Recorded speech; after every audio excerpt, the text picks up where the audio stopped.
Eto, mas lumapit pa tayo sa Mayon Volcano dahil ito ang Mayon Skyline. From Cagsawa, on the way ito to Tabaco City. Kaya kumano na kami dito from the highway. At time check muna, 1:25 na ng hapon. Kaya mainit ang biyahe na to.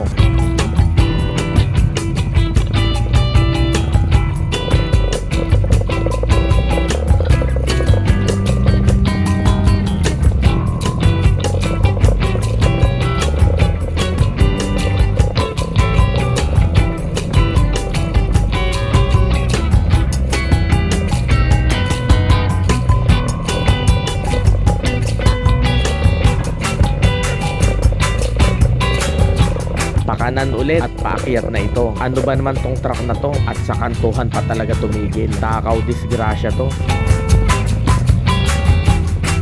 Ang ganda ng view ng karsadang ito. Sakto sa Mayon Volcano.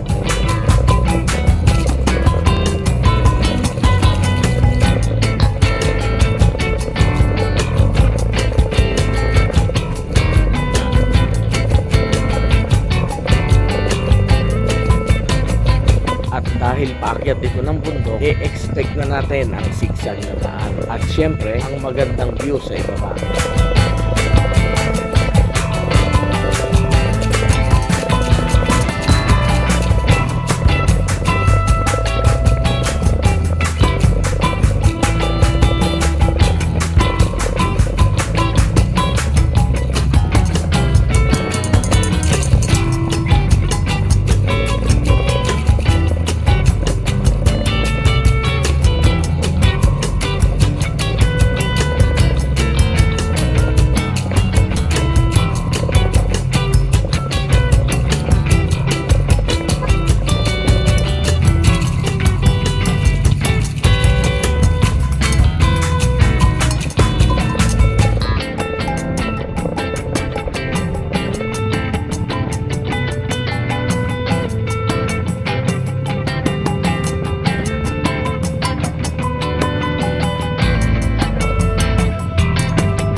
Ang lugar na ito ay sakop pala ng Tabaco City. Pero napakalayo pa nito sa city. At sadya namang napakaganda ng view dito. Kaya napakadaming tao, lalong-lalo na kapag weekend at holiday. Ang taas nga pala nitong Mayon Skyline View Deck ay 2,700 feet above sea level. Hamak na mas mataas compare sa Tagaytay. At kahit ang haling tapat, hindi naman siya ganon kainit.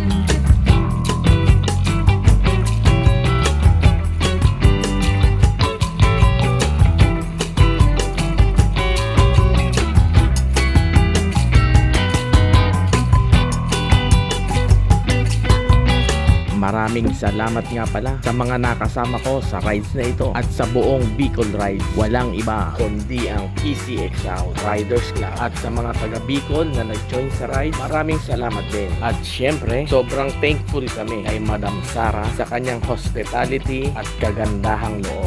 Salamat!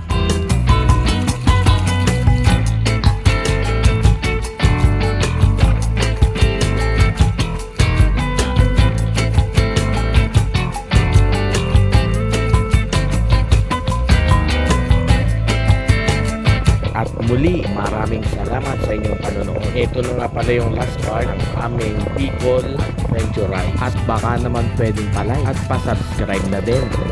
Thank you.